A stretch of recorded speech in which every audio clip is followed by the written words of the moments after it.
Story time. One of my rudest clients. So you all know when I was taking clients, I was a home-based nail tech, meaning I was working from my house. And to be more specific, during this time, I was working on my porch. When I first started receiving clients, I was charging about $15 to $20 per sets. And I also didn't have all the materials I have today because I couldn't afford it. When it came to nail products, I always had high-end products and products I know that wouldn't harm my clients' nails. When it came to lotion or cuticle oil, I would usually make it at home or like buy it at the dollar store. Now this one client, I was doing her nails, everything was going great. But as soon as I pull out the lotion and the cuticle oil, my client was like, "Oh my god, is that from the dollar store?" And I'm like, "Yes girl, it is. It smells good and it works fine." And then she started recording me trying to expose me, saying that I'm cheap. And it made me feel some type of way, so I clipped her nails off. And why you just can't bring some friends around your boyfriend. I was 17 and a junior in high school. I had been best friends with this one girl who we're gonna call Lily for about 2 years. Lily and I weren't your ordinary best friends. We were the ones that would party together, but we would never talk about anything serious. I mean, like a secret that you don't want anybody to know. One time I told her that I thought I was pregnant, and clearly she knew that I was super scared, and I told her I don't want anybody to know. Yeah, in about 30 minutes, I had like 20 people asking me if I was pregnant. She's also the best friend that you keep away from any guy that you like. But my whole thing is she would never give me a heads up on plans. She would literally just text me and be like, "Hey, we're going out tonight." And I would text her back and I would be like, "Sorry, I can't. I already have plans with Jared." And this went on throughout Jared and I's whole relationship. And it wasn't like I would ignore her. I would still hang out with her. I just wouldn't go and party and stuff like that because I respected my relationship. So the one night she's like, "Listen, you know, come out with me. You can bring your boyfriend." So we go to this party, and usually whenever I'm with Lily, I get really messed up. She calls us an Uber and then she asks for my boyfriend's Snapchat. The entire ride home, Lily is blowing up Jared's phone. No. Probably worse than yours. So like I said, my sister and I start school. I become friends with her friends, and she introduces me to this guy that she's been best friends with for a while. Him and I end up talking. I really like him. He really likes me. And my sister would always hype me up. She would be like, "Oh my god, you should get with him. He's such a nice guy. You guys would look so great together." So the one night he asked me if I wanted to go on a date with him, and of course I said yes. So I ran to my sister's room. I was so excited to tell her.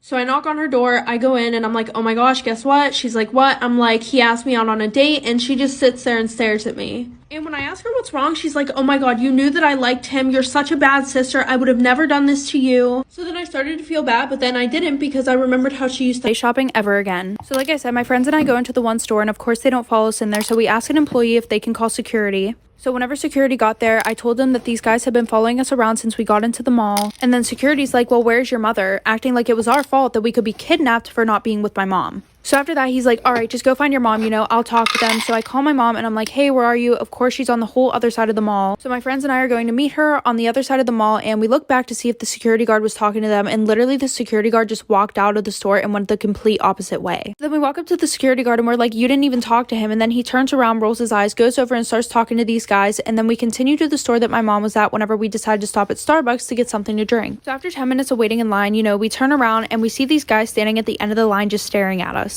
So we get out of line and we decided to just go straight to the store that my mom was at. And when we got there, we told her what was going on. So she was like, "Okay, let me get these few things and then we can leave," like for part 3.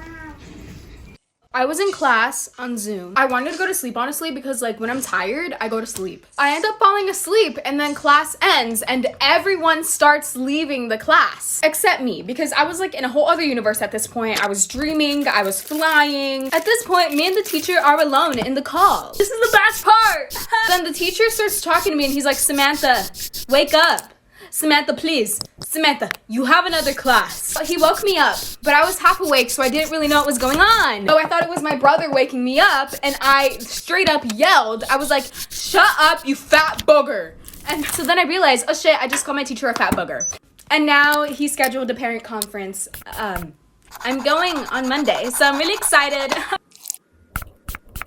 Work at a zoo, and one time this gorilla died of old age. The problem was this was the only gorilla in the zoo because the zoo couldn't afford no more gorillas. Now this gorilla was the most popular animal in the zoo, and people would pay a lot of money just to see this gorilla, so the zoo couldn't go another day without having a gorilla. So the zoo owner came up to me and he asked me did I want to earn an extra $200 a day to put on a gorilla costume until they can afford another gorilla. Now without no hesitation I said yes. Pretty quickly I I became the most popular animal at that zoo and everybody wanted to come and see me. They couldn't believe that the zoo actually had a human-like gorilla. Now about a few months passed and the attraction wore down. The owner kept pressuring me to find a way to get these people attention. Part 3 about how my best friend waxed off my eyebrow in my sleep, so I cut her hair. So like I said, nobody went to sleep for the rest of the night. I acted like it was okay because I was plotting in my head that I was going to cut one of their fucking ponytails off.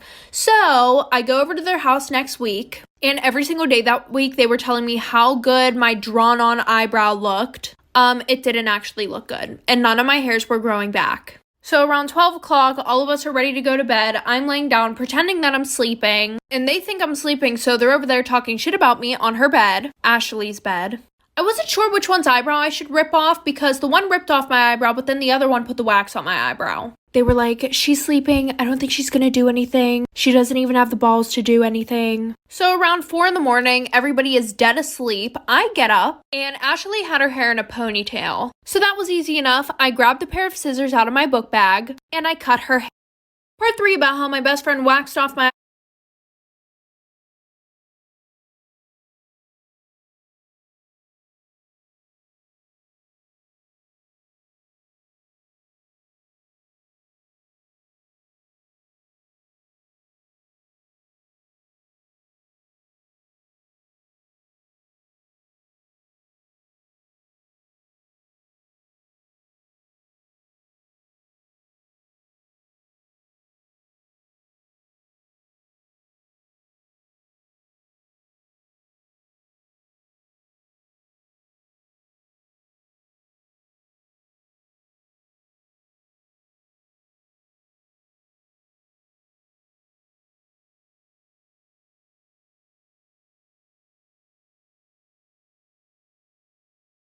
Story time. My craziest client experience. I'm just gonna give you a couple info before I get into the story. My client, she's around 65, 70, and she was also in the sex industry. So with that being said, I was doing her nails and she always likes her nails pointy because that's what she said her clients liked. So I'm just doing my job, doing her nails. And then I get to the filing part and she receives a FaceTime call. I really didn't think much of it. I'm just minding my business, filing her nail. And then out of nowhere, she just straight up pulls out her chi-chis. And she asks the guy for something in return. And then she asks me if I want to see. I passed. And then she hung up and she said that's one of her clients she's about to see later. And that she wanted her nails extra pointy. Who knows what they were up to.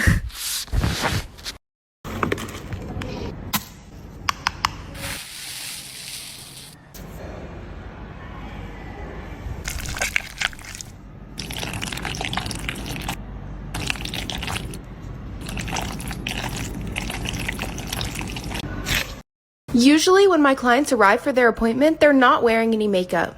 But this girl wore makeup to the appointment just to have me take it off and then do her makeup again. I thought that was a little strange, but after I removed her makeup, I saw her nose. The tip of her nose was bright red and even a little bit deformed. It looked like a really, really bad sunburn. I tried to avoid the area when I started doing her makeup, but eventually I had to put makeup on her nose. And when I did, it was just not working. Her skin was literally peeling off. The makeup would not stay. So that's when I asked her, is there something going on with your nose that I should know about? Let me also just say that at this point, it was starting to swell and was noticeably more red than it was when she got there. That's when she told me that she had recently been out of the country. One time I was behind the register at Victoria's Secret. This customer walks in and immediately everybody spots her as a red flag. She's just picking up items, throwing them in her bag, not looking at sizes, not looking at colors. So everybody's like, Everyone's on their walkie like, watch this customer. She's coming to the fitting room. She's headed to the cash wrap. Somebody get her. Check her ID. Get her. Get her. She has a bag full of stuff. And guess who gets her at the register? Me.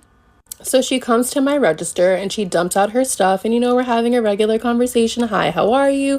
Yada, yada, yada. Her total comes up to probably between $700 to $900. It was expensive. My manager is at the register next to me talking to me on the walkie. Ashley, make sure you get that ID. Don't matter what she's using, make sure you get that ID. So I ask her for the ID because she's paying credit. Why do you need to ask for my ID? Just take it, run it. I'm like, no ma'am, I'm sorry, I need your ID for the purchase. She starts to raise her voice at me.